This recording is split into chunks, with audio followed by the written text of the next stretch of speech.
very, very, very, very positive. Ayun. At identified na po yung lalaki. Have a blessed day mga kabayan. Welcome back po sa aking channel, Live WKSA.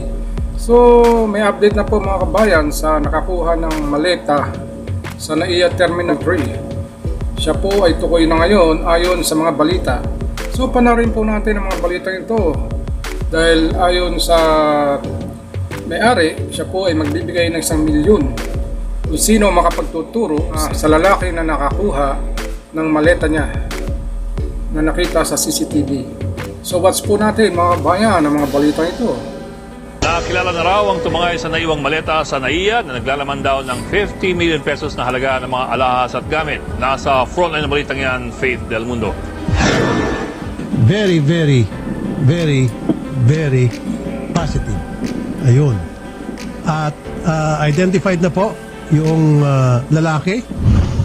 May nakapagturo na raw sa lalaking tumangay sa naiwang bagahe ng isang pasahero sa NAIA Terminal 3 na naglalaman ng 50 million pesos na halaga ng mga alahas at iba pang gamit.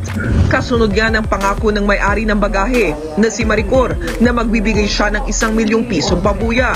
Ibinalita yan ni Maricor nang muli siyang makapanayam ni Senator Raffy Tulfo sa kanyang programang Wanted sa radyo. Kilalang kilala raw na nagtip ang lalaking kumuha sa maleta. Right now, hindi natin pangangalanan yung tao. Pero ang gagawin natin, Attorney Villamor, ay i-refer natin to sa NBI for validation.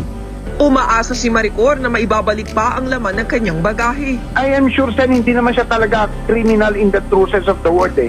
Nakakita lang siya ng opportunity. Kaya hopefully, he would rethink his position kesa naman madiskaril ang buhay niya. Kung sakali raw na naibenta na ang mga alahas, dapat daw itong isauli ng nakabili para hindi na madamay sa kaso. Tiniyak din ng abogado ni Maricor na matatanggap ng tipster ang 1 milyong pisong pabuya. Basta mapatunayang totoo ang hawak niyang impormasyon. Ang tinatanong lang po nung tipster, kung totoo na po yung 1 million. Totoo po yun, Senator Raffy, as long as makakapagbigay po sila ng lead and hanggang po dun sa sinabi ni attorney na hanggang sa mahuli sila.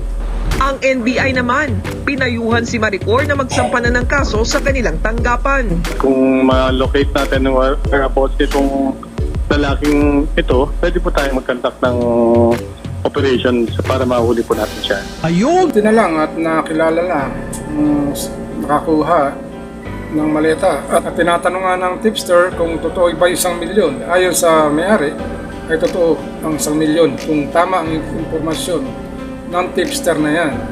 So sana po ma-resolve na ang kaso nito mga kabayan at mabigyan ng hustisya ang nawalan ng maleta at may balik lahat ang mga nawawala niyang gamit kung sakaling ito ay naibenta na ng nakakuha ng maleta. Sana po nakakuha po tayo ng magandang aral sa balitang ito. At para sa mga bagong manonood, please like and subscribe and click the notification bell para updated po kayo sa aking mga video na lalabas. Maraming salamat mga kabayan sa inyong panonood. To God be the glory.